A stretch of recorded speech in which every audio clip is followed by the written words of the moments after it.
Respon Eropa terhadap ajakan perang Trump, musuh Amerika bertambah. Trump minta Houthi langsung berhadapan dengan AS, tantang nuklir Iran. Rusia geram dengan tindakan Israel, Putin marah, siapkan bantuan untuk Gaza. Halo Sobat Pojok, berikut 3 berita terpopuler yang kami rangkum di channel YouTube Pojok Negeri Media.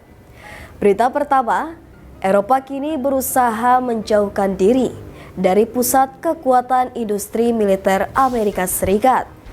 Hal ini pun memunculkan pertanyaan baru tentang hubungan masa depan benua itu dengan Washington yang tengah panas dengan isu perang dagang yang dikobarkan Presiden Donald Trump. Eropa kini berusaha menjauhkan diri dari pusat kekuatan industri militer Amerika Serikat. Hal ini pun memunculkan pertanyaan baru tentang hubungan masa depan benua itu dengan Washington yang tengah panas dengan isu perang dagang yang dikobarkan Presiden Donald Trump. Melansir Newsweek pada Selasa 18 Maret 2025, negara-negara Eropa saat ini tengah berjuang untuk menyesuaikan diri dengan pemerintahan Presiden Amerika Serikat Donald Trump yang telah mendefinisikan ulang kebijakan luar negeri Amerika Serikat selama beberapa dekade terhadap Eropa.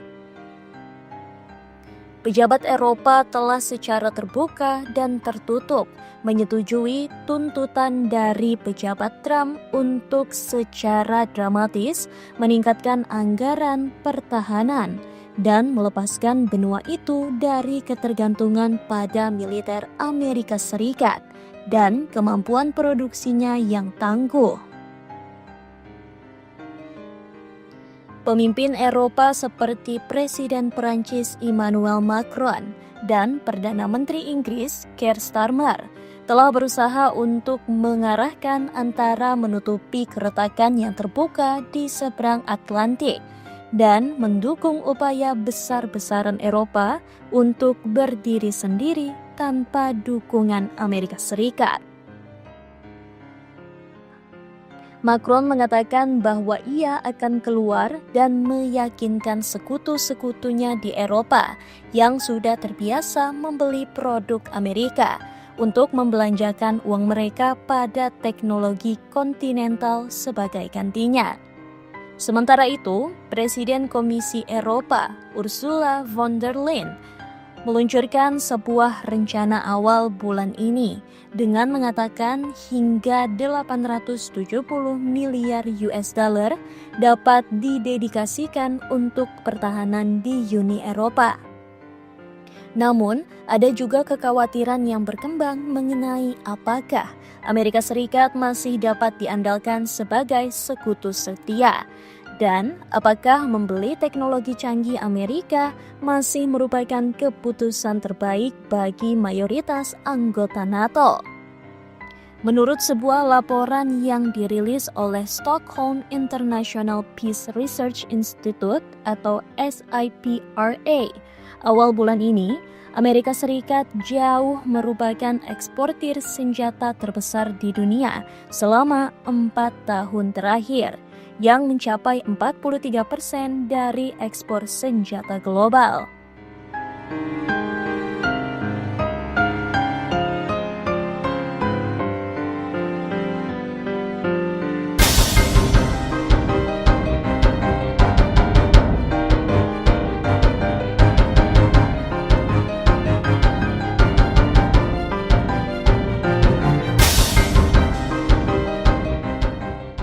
Tidak jelas contoh peralatan militer Amerika Serikat lainnya, apa yang sedang diincar oleh Eropa untuk kemungkinan penggantian.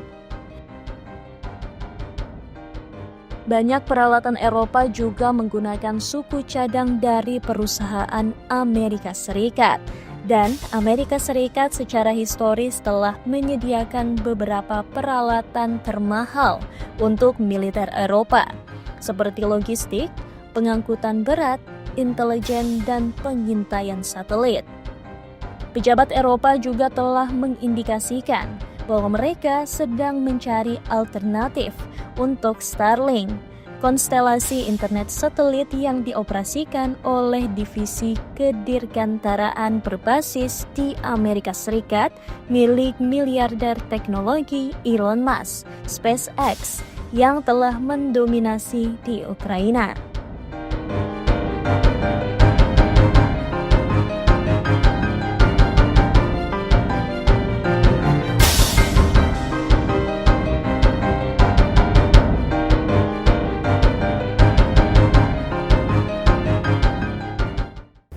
Ketegangan di Timur Tengah makin memuncak setelah Presiden Amerika Serikat Donald Trump mengeluarkan peringatan keras terhadap Iran.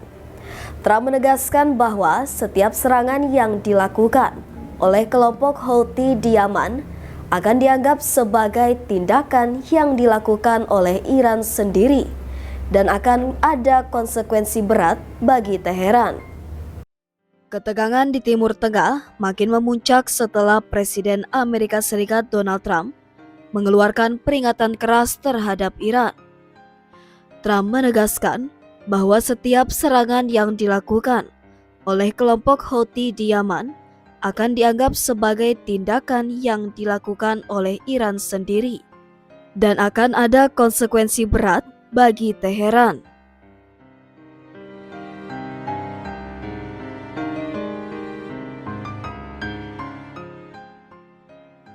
Pernyataan ini muncul di tengah operasi militer terbesar Amerika Serikat di Timur Tengah sejak Trump kembali ke Gedung Putih. Serangan udara terbaru yang dilakukan oleh AS menargetkan kota pelabuhan Hodeidah di Laut Merah dan wilayah Al-Jauf di utara ibu kota Sanaa, menurut laporan dari stasiun televisi Houthi Al-Masirah TV. Pentagon mengungkapkan bahwa lebih dari 30 lokasi yang terkait dengan Houthi telah menjadi target serangan udara AS dengan tujuan menghentikan serangan kelompok itu terhadap kapal-kapal internasional di Laut Merah. Kepala juru bicara Pentagon, Sean Parnell, menegaskan bahwa tujuan serangan ini bukanlah untuk menggulingkan rezim Houthi, melainkan untuk menghentikan ancaman yang mereka timbulkan terhadap perdagangan global. Legend Alex Grynkewicz, Direktur Operasi di Joint Staff, menambahkan bahwa kampanye militer saat ini berbeda dengan yang dilakukan di bawah pemerintahan Presiden Joe Biden. Menurutnya, cakupan target kali ini lebih luas dan mencakup pakar drone senior Houthi. Sebaliknya, pemerintahan Biden tidak diketahui pernah menargetkan pemimpin senior Houthi secara spesifik.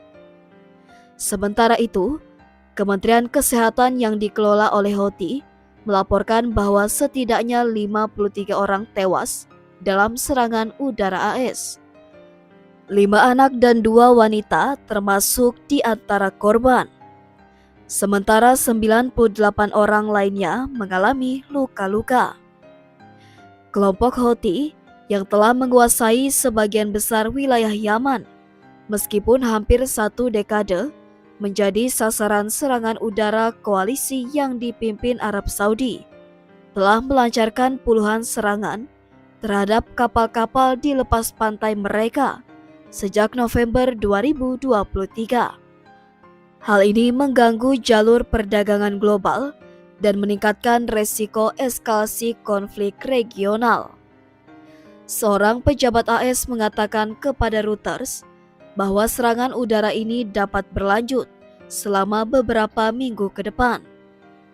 Washington juga meningkatkan tekanan sanksi terhadap Iran dalam upaya membawa Teheran kembali ke meja perundingan terkait program nuklirnya. Pekan lalu, seorang pejabat Uni Emirat Arab menyampaikan surat dari Trump kepada Iran yang berisi usulan pembicaraan nuklir. Namun, pemimpin tertinggi Iran Ayatollah Ali Khamenei menolak proposal tersebut, menyebutnya sebagai tipu daya dari Washington. Juru bicara Kementerian Luar Negeri Iran, Esmail Baghai, mengatakan bahwa Teheran akan merespons surat tersebut setelah melakukan pengkajian penuh. Adapun kelompok Houthi mengklaim bahwa serangan mereka terhadap kapal-kapal di Laut Merah merupakan bentuk solidaritas terhadap rakyat Palestina di Gaza yang saat ini menjadi sasaran serangan Israel. Namun, Amerika Serikat dan sekutunya mengecam tindakan Houthi sebagai ancaman besar terhadap perdagangan global. Pemimpin Houthi, Abdul Malik al-Houthi, pada Minggu menegaskan bahwa kelompoknya akan terus menargetkan kapal-kapal AS di Laut Merah selama serangan AS terhadap Yaman berlanjut. Di bawah kepemimpinan Abdul Malik al-Houthi, kelompok yang awalnya merupakan gerakan pemberontakan kecil ini telah berkembang menjadi kekuatan militer dengan puluhan ribu pejuang dan persenjataan canggih, termasuk drone bersenjata dan rudal balistik. Arab Saudi dan negara-negara barat menuduh Iran memasok senjata kepada Houthi, meskipun Teheran membantah tuduhan tersebut.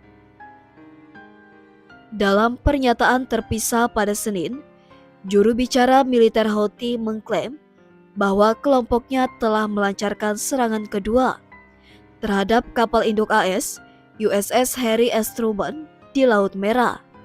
Namun, klaim ini belum dapat diverifikasi secara independen. Houthi merupakan bagian dari Axis of Resistance, sebuah aliansi militan anti-Israel dan anti-Barat yang juga mencakup Hamas di Palestina dan Hizbullah di Lebanon, yang semuanya didukung oleh Iran. Rusia mengutuk pemboman Israel yang kembali di jalur Gaza. Hingga kini, serangan yang terjadi Selasa 18 Maret 2025 telah menewaskan ratusan orang. Rusia mengutuk pemboman Israel yang kembali di jalur Gaza. Serangan itu menjadi yang paling mematikan sejak gencatan senjata berlaku antara Israel dan Hamas Januari. Hingga kini serangan yang terjadi Selasa 18 Maret 2025 telah menewaskan ratusan orang. Menurut Kementerian Kesehatan Gaza, setidaknya 413 orang tewas dalam serangan terbaru itu.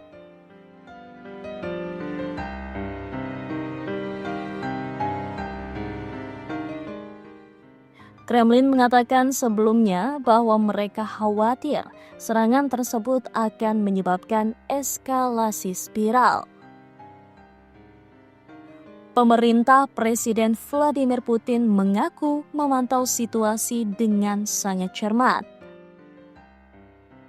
Sebelumnya, kantor Perdana Menteri Israel Benjamin Netanyahu mengatakan operasi itu diperintahkan setelah penolakan berulang Hamas untuk membebaskan sandera yang ditawan selama serangan Oktober 2023.